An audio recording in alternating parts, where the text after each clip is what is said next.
Ladies and gentlemen, the results are in.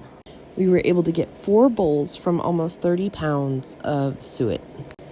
So we're going to cut into it. What are we looking for? Well, we want to look for the water content. This is squishy. There's still water in it. There's impurities on the outside. We're going to scrape those off, and we're going to throw it back in the roaster at 150 degrees till most of it's melted. Then I'm going to bump it up to about 212 degrees and let it sit for an hour. Now, why is this one shinier? Well, this came off of the top.